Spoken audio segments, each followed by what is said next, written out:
सन था 1833। House of Commons London में lead से मेंबर ऑफ पार्लियामेंट और काउंसिल ऑफ इंडिया के member Thomas Babington Macaulay British government को इंडियन सबकॉन्टिनेंट में एजुकेशन रिफॉर्म्स पर एक भाषण देते हैं। इस भाषण में मैकॉले अंग्रेजी सरकार के सामने अपना सपना रखते हैं। सपना था अंग्रेजी शिक्षा की मदद से भारतीयों की ऐसी नस्लें पैदा की जाएं जो रंग रूप से तो भारतीय हों, लेकिन जिनकी सोच, दिमाग और समझ अंग्रेजी हो, जो अंग्रेजी शिक्षा को पूरे भारत में फैला सकें। मैकॉले शायद एक दयालु इंसान था। वो अंग्रेजी शिक्षा जो केवल प्रिविलेज्ड लोगों को यूरोप में अवेलेबल थी, उसको गुलामी और अंधविश्वास के चंगुल में फंसे हुए गरीब भारतीयों को देकर एम्पावर करना चाहता था। उसका कहना था कि अंग्रेजी सरकार अपने पैसों को अपने ढंग से खर्च करे और संस्कृत और अरबी की बजाय उन दोनों से कई गुना बेहतर लैंग्वेज इंग्लिश को प्रमोट करे, क्योंकि भारतीय एक अच्छे इंग्लिश स्कॉलर्स बनने के लिए तैयार हैं। उसने बोला, मैं संस्कृत और अरबी बोलने वाले कई विद्वानों से मिला हूँ जो इस बात से बिल्कुल भी इनकार नहीं करते कि अंग्रेजी किताबों की मात्र एक शेल्फ संस्कृत और अरबी में लिखी गई आज तक की सभी किताबों से बेहतर है। जब मैकॉले ये भाषण दे रहे थे तो उस समय यूके की जीडीपी विश्व की जीडीपी की 3% भी नहीं थी और भारत की जीडीपी विश्व की जीडीपी की 18% थी। और जब 1835 में मैकॉले की यह शिक्षा पद्धति भारत में लागू की गई और अगले 100-110 साल तक अंग्रेजी शिक्षा भारत में पढ़ाई गई, तो 1947 में जब देश आजाद हुआ तो ये नंबर्स कैसे बदल गए ये मेरी समझ से परे है। कैसे भारत की जीडीपी विश्व की जीडीपी की 2 से 3% रह गई और यूके की जीडीपी 12% हो गई। दयालु मैकॉले तो अंधविश्वासी भारत को सोने की चिड़िया बनाने जा रहे थे और बनाते बनाते इंग्लैंड को सोने का बना दिए। ये कैसी शिक्षा की पद्धति है? और अगर इंग्लिश के बिना पूरी की पूरी दुनिया गरीबी के दलदल में समा जाती तो कैसे चीन, जापान, जर्मनी, इंग्लैंड से आगे निकल गए? वहां तो अंग्रेजी में शिक्षा नहीं दी जाती। और जिस संस्कृत और अरबी भाषा को मैकॉले अनपढ़ों की भाषा बोल रहे हैं, इन्हीं भाषाओं के शब्दों को लेकर, गणित के अंकों को लेकर इंग्लिश की वोकैबुलरी बनी है। और संस्कृत तो वो भाषा रही है जिसमें गणित, astronomy, geography, medicine, music, philosophy और इकोनॉमिक्स में तब किताबें लिख दी गई थी जब इंग्लैंड में आदिवासी जानवरों की तरह रहते थे। और ये वही संस्कृत और उसकी शिक्षा प्रणाली है जिसकी बदौलत भारत 1 एडी से लेकर 1000 एडी तक पूरी दुनिया में सबसे बड़ी इकोनॉमी बन के रहा है, जिसकी जीडीपी पूरे विश्व की 35% थी। और जब वही भारत अंग्रेजी शिक्षा प्रणाली में 1947 में आजाद हुआ तब वो विश्व के सबसे गरीब देशों में एक था। अब मैकॉले को ये कौन समझाता कि एक देश प्रगति एक अच्छे एजुकेशन सिस्टम से करता है। भाषा तो बस एक मीडियम होती है अच्छे कम्युनिकेशन का, प्रोग्रेस एक अच्छे सिस्टम से होती है और एक ऐसा ही सिस्टम था गुरुकुल। नमस्ते दोस्तों, आप सभी का हाइपर क्वेस्ट के एपिसोड नंबर 33 में स्वागत है। दोस्तों, अभी कुछ एपिसोड्स पहले हमने देखा था कि कैसे गुरुकुलों ने भारत को सुपर पावर बनाया था। आज के एपिसोड में हम देखेंगे कि गुरुकुलों की वो कौन सी चीजें हैं जो आज हम अपने स्कूल्स और यूनिवर्सिटीज में इंप्लीमेंट कर सकते हैं जिससे हमारा एजुकेशन सिस्टम और भी मजबूत और लाभदायी हो जाए। तो दोस्तों, बिना किसी विलंब के आज के विश्लेषण को शुरू करते हैं।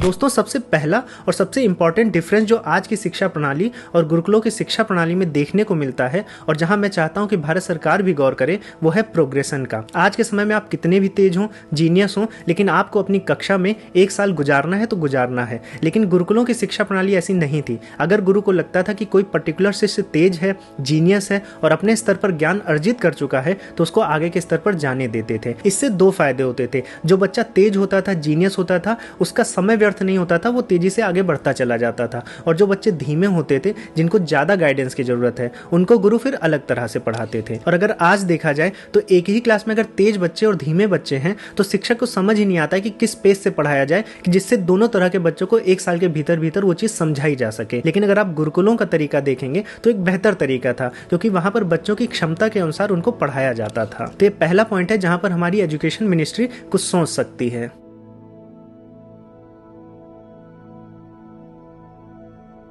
दोस्तों, अगर अगला पॉइंट देखें तो हमारे एजुकेशन सिस्टम में शिक्षा के किसी भी स्तर पर आपको लाइफ से रिलेटेड सब्जेक्ट्स हो गए, स्पिरिचुअलिटी हो गई या फिलॉसफी हो गई, इसकी मैंडेटरी शिक्षा नहीं दी जाती है। आप बड़ी से बड़ी आईआईटीज को देख लें, एनआईटीज को देख लें, तो वहां पर भी जो इलेक्टिव सब्जेक्ट्स होते हैं उनमें आपको इकोनॉमिक्स देखने को मिलेगी, सोशल साइंसेज देखने को मिलेगी, इंग्लिश देखने को मिलेगी, लेकिन कभी आपको फिलॉसफी या स्पिरिचुअलिटी नहीं मिलेगी, जिसकी जरूरत जीवन में कहीं ना कहीं जाकर स्टूडेंट्स को पड़ती ही पड़ती है। और उसके अभाव में फिर क्या होता है, डिप्रेशन होता है या फिर जीवन उदासीनता में फंसता चला जाता है। आई होप कि हमारे स्कूल्स में जिस प्रकार से इतिहास, भूगोल और सामाजिक विज्ञान मैंडेटरी पढ़ाए जाते हैं, उसी तरह से स्पिरिचुअलिटी हो गई या फिर लाइफ रिलेटेड फिलॉसफीज हो गई, उनको भी पढ़ाया जाना चाहिए। और दोस्तों, अगर आप भी जीवन को लेकर असमंजस में हैं और ये जो झूठी चादर फैल गई है सोशल मीडिया की, उसको लेकर आप उदास रहते हैं या लो फील करते हैं, तो मैं आपको रिकमेंड करूंगा कि आप अच्छे अच्छे संतों की फिलॉसफीज पढ़ा करें। और अगर नहीं पढ़ पा रहे हैं तो आप उसको कुकू एफएम पर ऑडियो बुक्स की तरह सुन सकते हैं। कुकू एफएम पर विवेकानंद जी के सिद्धांतों पर आधारित एक ऑडियो बुक है डेली लाइफ, उसको आप सुने और उसको अपने दैनिक जीवन पे उतारें तो आपको एक अच्छा बदलाव महसूस होगा। और केवल विवेकानंद जी ही नहीं बल्कि रामकृष्ण परमहंस, गौतम बुद्ध और महावीर स्वामी जी के विचारों को भी सुन सकते हैं और अपने जीवन को समझ सकते हैं। दोस्तों, आप इन ऑडियो बुक्स को सोते समय या फिर कोई रूटीन काम कर रहे हैं तो उस समय भी सुन सकते हैं। इससे आप अपने नॉन प्रोडक्टिव टाइम को प्रोडक्टिव बना सकते हैं। प्लस इससे आपका मोबाइल पर स्क्रीन टाइम कम हो जाएगा, जो आपकी मेंटल हेल्थ और आइज की हेल्थ के लिए बहुत जरूरी है। और दोस्तों, कुकू एफएम पर न केवल फिलॉसफी और सेल्फ हेल्प बल्कि दर्जनों ऐसी कैटेगरीज में 10,000 से भी ज्यादा टाइटल्स उपलब्ध हैं, जिसका ऑलरेडी 15 लाख से भी ज्यादा हिंदी पेड सब्सक्राइबर्स फायदा उठा रहे हैं और डेली 1.5 लाख घंटे का कंटेंट सुन रहे हैं। दोस्तों, मंथली केवल 99 रुपीज में ये सारी की सारी ऑडियो बुक्स आपको सुनने को मिल जाती है। लेकिन अगर आप कूपन कोड HYPER30 को यूज करेंगे तो पहले महीने का सब्सक्रिप्शन आपको 99 रुपीज की बजाय 69 रुपीज में मिल जाएगा। दोस्तों, मैंने ऐप की डाउनलोड लिंक नीचे डिस्क्रिप्शन बॉक्स में डाल दी है, आप जरूर डाउनलोड करें। दोस्तों, अब अगले वो पॉइंट्स देखते हैं जो हमें गुरुकुलों से सीखना चाहिए।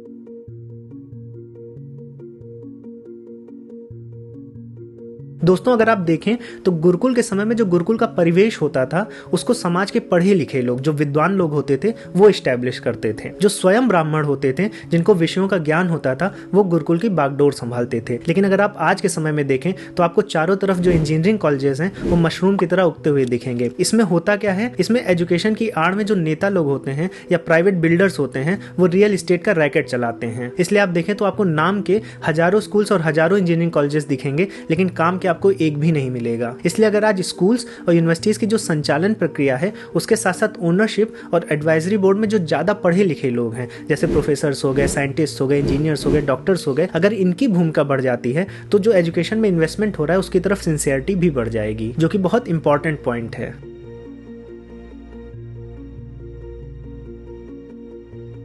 दोस्तों, अगर आज देखें तो आज हमारे स्कूल्स में जो भी मैनेजमेंट है या टीचर्स हैं वो सब यही चाहते हैं कि बच्चों के पास नई किताबें हो, नई कॉपी हो, कवर चढ़ा हो, एकदम टिप टॉप हो, नया बैग हो। अब ऐसे में क्या होता है कि अगर बच्चा गरीब घर से है तो अच्छा नहीं महसूस करता है, और खासकर तब जब अध्यापक बार बार उसी चीज के लिए बच्चे को कहते हैं। लेकिन अगर आप गुरुकुल में देखें तो गुरुकुल में जो शिक्षा का समय होता था इसको ब्रह्मचर्य ही कहा जाता था। ब्रह्मचर्य का मतलब ही था कि आप अपने आप को मटेरियलिज्म से दूर रखें, फिजूल खर्ची ना करें। तो अगर आज हम एक ऐसा सिस्टम बना ले जहां पर ऊंची क्लास के जो बच्चे हों, ऊंची कक्षा के जो छात्र हों, वो अपनी किताबों को साल भर बाद नीची कक्षा के छात्रों को डोनेट कर दें तो इससे किताबें कबाड़ में भी नहीं जाएंगी और जो रिसोर्सेस उनका बेटर यूटिलाइजेशन भी हो जाएगा। तो इंप्रूवमेंट के पॉइंट ऑफ व्यू से एक बहुत अच्छा पॉइंट है जिसको हम इंप्लीमेंट कर सकते हैं। दोस्तों, अगर अगला पॉइंट देखा जाए तो आज के समय में हम जितनी भी शिक्षा ग्रहण करते हैं वो हम अपने शुरुआती दिनों में करते हैं। एक आयु के बाद हम में से ना के बराबर लोग स्कूल या यूनिवर्सिटी से जुड़े रहते हैं। अगर मान लीजिए कि आज एक 40 से 45 साल के इंसान को दोबारा स्कूल या यूनिवर्सिटी जाना है तो ना हमारे पास ऐसा कोई सोशल स्ट्रक्चर है, ना कोई एजुकेशनल स्ट्रक्चर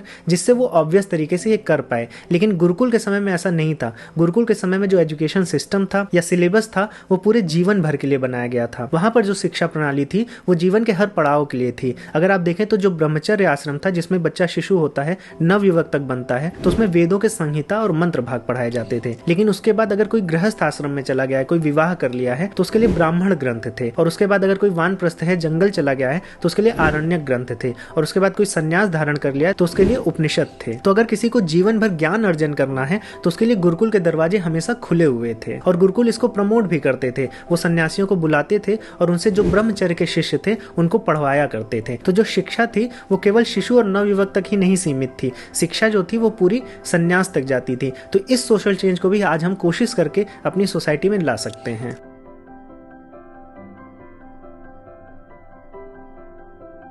दोस्तों, अब जो कुछ भी हॉस्टल्स के अराउंड शिक्षा है वो हम मोस्टली ग्रेजुएशन या पोस्ट ग्रेजुएशन में रहकर ग्रहण करते हैं। ऐसे में क्या होता है, जो हमारे शुरुआती दिन हैं, जब हम सबसे ज्यादा पढ़ रहे होते हैं, सबसे ज्यादा समझ रहे होते हैं, सबसे ज्यादा डेवलप हो रहे होते हैं, स्कूल जा रहे होते हैं, तब ऐसा कोई हॉस्टल का सिस्टम नहीं है। लेकिन गुरुकुल में ये शुरुआत से ही होता है, तो वहाँ के जो बच्चे थे वो ज्यादा इंडिपेंडेंट होते थे। आप अगर आज देखें तो बहुत से बच्चे होते हैं जब वो ग्रेजुएशन में पहुंचते हैं या पोस्ट ग्रेजुएशन पहुंचते हैं और हॉस्टल्स में जाते हैं तो उनके लिए लाइफ बहुत कठिन हो जाती है। लेकिन ये वही समय होता है, 3 से 4 साल 5 साल का समय हॉस्टल में, जो सबसे ज्यादा आपको ग्रूम करता है, सबसे ज्यादा आपको सिखाता है। तो यही सिस्टम अगर हम 6ठी क्लास से या 8वीं क्लास से इंप्लीमेंट कर पाए तो हमारे बच्चे और भी सेल्फ डिपेंडेंट हो जाएंगे। तो हम बच्चों को केवल जॉब के लिए नहीं बल्कि जीवन के लिए भी तैयार कर पाएंगे। और दोस्तों, जो मैं अंतिम चेंज देखना चाहता हूँ आज की शिक्षा की प्रणाली में वो है ओपन एयर में क्लास का लगना, जैसे गुरुकुलों में लगती थी, पेड़ के नीचे या तालाब के किनारे। लेकिन जिस प्रकार की आज की पॉपुलेशन है या फिर वातावरण है, ये तो संभव होता नहीं दिखता है। लेकिन अगर आप सोचिए, एक ही रूम में कुर्सी पर बैठे बैठे हम 7 से 8 घंटे बिता देते हैं तो क्या उससे हमारा शारीरिक विकास होगा, क्या मानसिक विकास होगा। लेकिन अगर हमारी क्लासेस अलग अलग इन्वायरमेंट में लगती रहें, हर घंटे बदलती रहें, प्लेस बदलता रहे, तो हम रिफ्रेश भी महसूस करेंगे और हमारा मन भी लगेगा। तो व्यायाम, खुली हवा में शिक्षा और प्रकृति का सानिध्य, अगर ये तीनों चीजें उपलब्ध हो जाएं तो हमारा मानसिक विकास के साथ साथ शारीरिक विकास भी होगा। तो दोस्तों, मैंने जितने भी पॉइंट्स बताए हैं उनमें से कुछ तो असंभव लगते होंगे, बहुत आइडियल लगते होंगे, लेकिन उनके कुछ अंश और दूसरे पॉइंट्स को हम इंप्लीमेंट कर सकते हैं, जिससे हम अपने एजुकेशन सिस्टम को और भी मजबूत और लाभदायी बना पाए। हमारा जो रेगुलर कोर्स करिकुलम है उसमें हम जीवन का जो लक्ष्य है या जो प्रायोजन है उससे भी रिलेटेड जो विषय हैं उनको भी शुरुआत से बताएं, जिससे बच्चा आगे जाकर डिप्रेस ना हो और कोई गलत कदम ना उठाए। और दोस्तों, आप भी कुकू एफएम पर फिलॉसफी और सेल्फ हेल्प से जुड़ी ऑडियो बुक्स को सुन सकते हैं। मैंने नीचे ऐप की लिंक दे दी है, आप जरूर डाउनलोड करें। दोस्तों, अगर आपको ये एपिसोड पसंद आया है तो लाइक बटन को जरूर दबाएं और अपने परिवारजनों और दोस्तों में इस वीडियो को जरूर साझा करें। अगर आपने चैनल को सब्सक्राइब नहीं किया है तो चैनल को भी तुरंत सब्सक्राइब कर लें। दोस्तों, अब मैं इस विषय को यहीं दूंगा विराम। अब मैं मिलूंगा एक नए टॉपिक के साथ नई वीडियो में। तब तक के लिए जय श्री राम।